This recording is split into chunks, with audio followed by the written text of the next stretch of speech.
16 दिसंबर 1960 गोवा पुर्तगाल का एक उपनिवेश। पुर्तगाली सैनिकों से भरी दावत चल रही थी।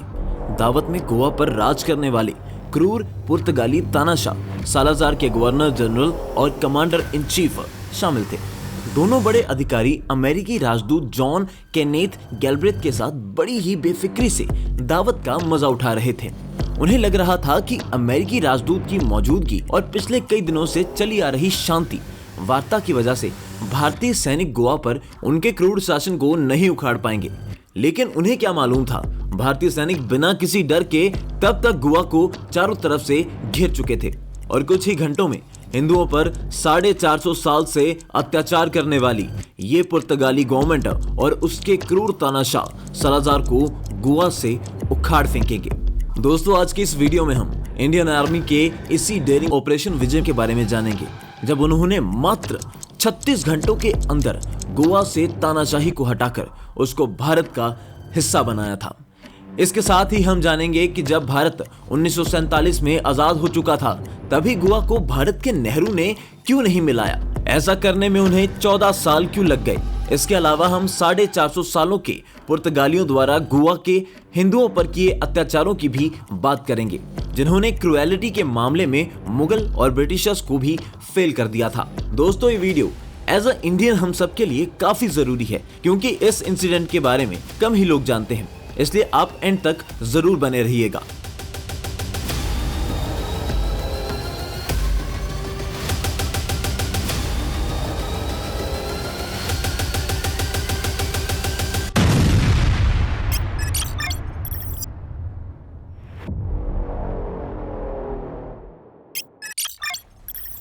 दोस्तों, ऑपरेशन विजय में क्या हुआ था, ये जानने से पहले हम उन अत्याचारों के बारे में जान लेते हैं जो गोवा के हिंदू पुर्तगीज शासन में झेल रहे थे। देखिए, पुर्तगालियों ने गोवा को 1510 में बीजापुर के सुल्तान आदिल शाह से छीना था और इसके बाद से लगभग 450 साल तक गोवा पर पुर्तगालियों का कब्जा रहा। जहां पर बाकी भारत में मुगलों के बाद अंग्रेजों का दौर आया, लेकिन गोवा में तब भी पुर्तगालियों का ही शासन कायम रहा और यही 450 सालों का शासन गोवा के हिंदुओं के लिए अभिशाप बनकर आता है, क्योंकि पुर्तगाली यहाँ गोवा के ट्रेंड पर कंट्रोल करने के साथ साथ गोवा के लोगों की पर्सनल लाइफ पर भी कंट्रोल करना शुरू कर देते हैं। गोवा में मौजूद हिंदुओं के जबरदस्ती मास कन्वर्जन किए जाते हैं, मंदिर तोड़कर चर्च बनाए जाते हैं। इसके साथ ही गोवा में मौजूद हिंदू अपने कल्चर को ही भूल जाएं, इसके लिए उनकी डे टू डे में होने वाली एक्टिविटीज भी कंट्रोल की जाने लगती हैं।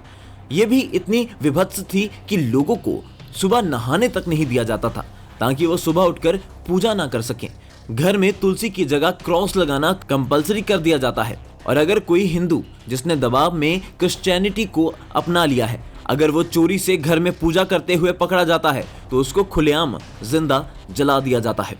गोवा में कोई भी हिंदू किसी भी तरीके से गोवा के अंदर कोई जमीन नहीं खरीद सकता था। अब ये कल्चर जेनोसाइड गोवा में दशकों से चलता है, लेकिन 20वीं शताब्दी में जब भारत के बाकी हिस्सों में अंग्रेजों के जुल्म के खिलाफ आवाज बुलंद की जाती है, तब विद्रोह की चिंगारी गोवा में पुर्तगालियों के खिलाफ भी भड़क उठती है और गोवा में भी विद्रोह होने शुरू हो जाते हैं। गोवा के अंदर बढ़ते विद्रोह को देख तब की पुर्तगीज गवर्नमेंट गोवा के अंदर किसी भी तरह के पॉलिटिकल एक्टिविटीज को खत्म कर देती है। लेकिन इस सेक्शन के बावजूद ट्रिस्टाओ दे ब्रगेन्का कुन्हा नाम के क्रांतिकारी गोवा के अंदर एंटी पुर्तगीज पैम्फलेट बांटना शुरू कर देते हैं। इन पैम्फलेट का असर ये हुआ कि गोवा में अंदर ही अंदर एक बड़ा जन समर्थन इकट्ठा होना शुरू हो जाता है। इसके साथ गोवा की बाकी लोकल पार्टीज जैसे गोन कांग्रेस कमेटी भी पुर्तगालियों के खिलाफ सत्याग्रह कर रही थी। लेकिन क्योंकि उस समय देश के बड़े लीडर का फोकस अंग्रेजों को देश से बाहर निकाल फेंकना था, इसलिए उनका फोकस गोवा के सत्याग्रह पर गया ही नहीं।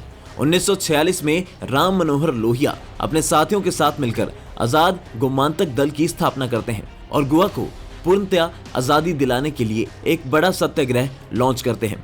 पर इस समय तक पुर्तगाल में एंटोनियो डे ओलिवेरा सालाजार नाम का तानाशाह सत्ता में आ चुका था, जो गोवा को बिल्कुल भी भारत को सौंपने के इरादे में नहीं था। इसलिए वो सत्याग्रह को कुचलने के लिए बर्बरतापूर्वक विद्रोहियों को कुचलना शुरू कर देता है। बड़ी मात्रा में लीडर्स को जेलों में ठूसना शुरू कर देते हैं। जिससे गोवा को आजाद करने की आग कुछ समय के लिए ठंडी पड़ जाती है। अब ऐसी कंडीशन में गोवा के लोग ये सोचने लग जाते हैं कि इस समय ब्रिटिशर्स पुर्तगालियों से ज्यादा बड़ी प्रॉब्लम है, इसलिए जब ब्रिटिशर्स भारत को छोड़कर जाएंगे तो पुर्तगाली भी अपने आप भारत को छोड़ देंगे। लेकिन दोस्तों, तानाशाह सालाजार का गोवा को लेकर कुछ और ही सोचना था। उसने कहा कि गोवा कोई चीज नहीं है जिसे ऐसे ही गिफ्ट में दे दिया जाए। अब भारत तो आजाद हो चुका था, लेकिन नेहरू अभी भी गोवा को हथियार के बल पर इंडिया से मिलाने में थोड़ा संकोच कर रहे थे, जिसके लिए उनकी आलोचना आज भी नरेंद्र मोदी करते हैं। नरेंद्र मोदी का कहना है कि जहां पूरा भारत 1947 में आजाद हो चुका था, वहां नेहरू ने अपनी शांति दूत की इमेज बनाकर रखने के लिए गोवा को 14 सालों का गुलाम बनाए रखा। अब इसमें कितनी सच्चाई है, इसे जानते हैं। देखिए, अकेले नेहरू का निर्णय नहीं था कि गोवा को शांति से भारत में शामिल करेंगे, बल्कि उनके साथ गांधी और खुद गोवा के लीडर राम मनोहर लोहिया भी यही चाहते थे।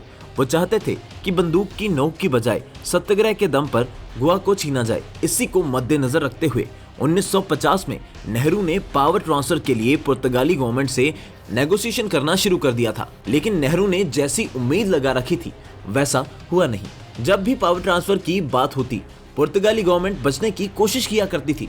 उनका कहना था कि 1510 में जब हमने गोवा को अपने कब्जे में लिया, तब भारत जैसा कोई देश नहीं था, इसलिए भारत पर सिर्फ हमारा हक है। ये कोई कॉलोनी नहीं, बल्कि पुर्तगाल का ही एक अंश है। इवन 1954 में सालाजार गोवा को लेकर अपने इरादे साफ कर देता है। इस समय तक भारत और पुर्तगाल के बीच तनाव इतना बढ़ चुका था कि दोनों देशों ने अपने राजनीतिक संबंध तोड़ दिए थे।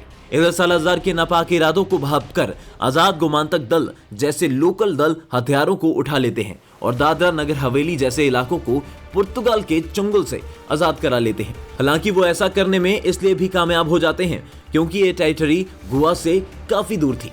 दूसरा, जब पुर्तगाल सैनिक अपनी टेरिटरी को बचाने वहां पर जाने लगे, तब इंडियन गवर्नमेंट ने अपने इलाके से जाने की परमिशन नहीं दी। इससे परेशान होकर पुर्तगाली शासन भी गोवा को बाकी भारत में आइसोलेट कर लेता है। वे बाहर से गोवा के अंदर आने वाले सभी क्रांतिकारियों की एंट्री को बैन कर देते हैं।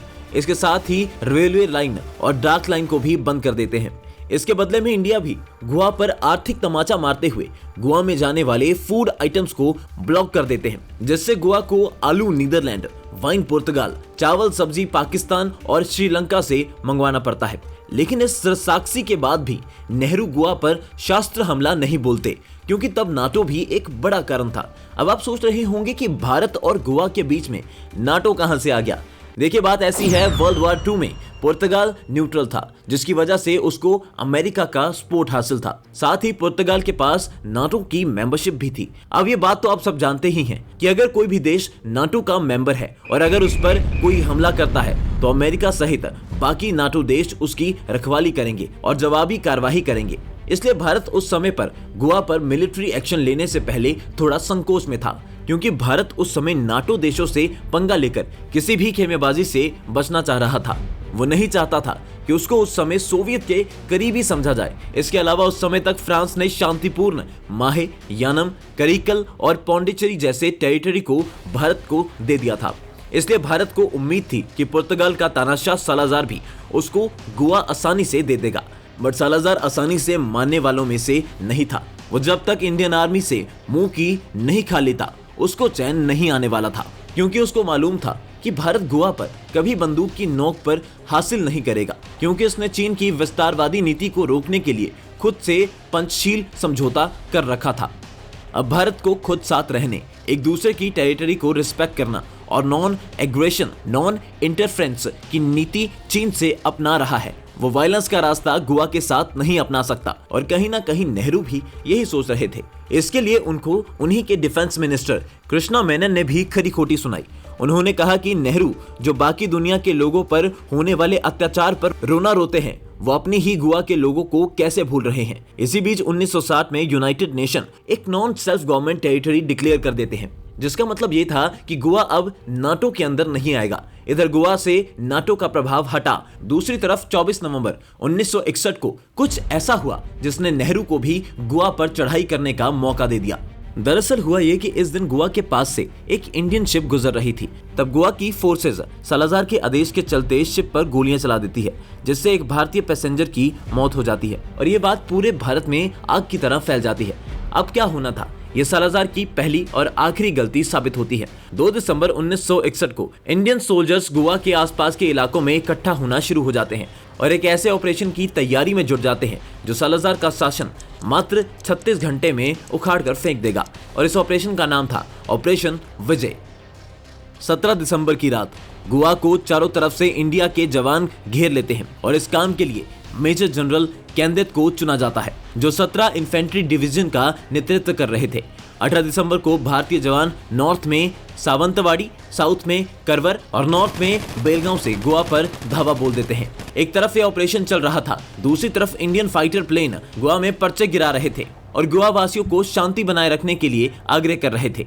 और गोवा वासी शांत भी क्यों ना रहे, क्योंकि भारतीय सैनिकों ने पर्चों में आजादी की घोषणा कर रखी थी। गोवा के लोकल लोग भारतीय सैनिकों की हर संभव मदद करते हैं, उनको पुर्तगाली जंगी ठिकानों का पता बताते हैं, जहां जहां पुर्तगालियों ने माइंस बिछा रखी थी उसका पता बताते हैं। धीरे धीरे गोवा वासियों के सर से तानाशाह सालाजार का प्रकोप छट रहा था। हालांकि एक तरफ ये चल रहा था, दूसरी तरफ पुर्तगाल में सालाजार अपनी नाक बचाने के लिए पुर्तगाल के अखबारों में यह खबर छपवा रहा था कि गोवा के लोग भारतीय सैनिकों से प्रतिरोध कर रहे हैं, उनसे हाथों से लड़ रहे हैं और पुर्तगाली सैनिकों ने कई भारतीय सैनिकों को बंदी बना रखा है। लेकिन सच्चाई कुछ और थी। 18 दिसंबर की सुबह भारतीय 6 हंटर विमान पूना से उड़ान भरते हैं और गोवा के बम्बोले में मौजूद रेडियो स्टेशन को नेस्तनाबूद कर देते हैं, जिससे गोवा का बाहरी दुनिया से संपर्क टूट जाता है। शाम तक गोवा की राजधानी पंजिम को घेर लिया जाता है और इस बात की खबर पुर्तगालियों को मालूम नहीं चलती।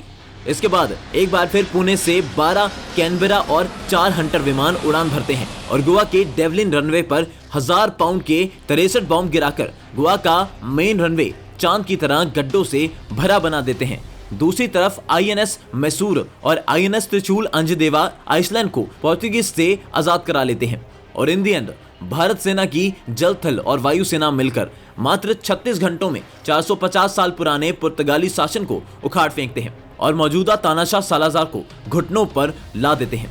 इस पूरे ऑपरेशन में 22 भारतीय सैनिक शहीद होते हैं, वहीं 33 पुर्तगाली सैनिक मारे जाते हैं और इन दी एंड 19 दिसंबर 1961 को रात के 12:15 पर पुर्तगाली गवर्नर जनरल मैनुएल एंटोनियो वसेलो ए सिल्वा सालाजार के बिहाफ पर सरेंडर कर गोवा को ऑफिशियल भारत के हवाले कर देते हैं। तो दोस्तों, कुछ इस तरीके से भारतीय सैनिकों ने मात्र 36 घंटों में 450 साल पुराने पुर्तगाली शासन और तानाशाह सालाजार के शासन को उखाड़ फेंका था। बाकी आपको वीडियो कैसी लगी, आप हमें कमेंट सेक्शन में जरूर बताइएगा। बाकी अगर आपको जानना है कि कैसे भारतीय सैनिकों ने आतंकवादी बुरहान वानी को मौत के घाट उतारा था, तो आप इस वीडियो पर क्लिक करके देख सकते हैं। जय हिंद।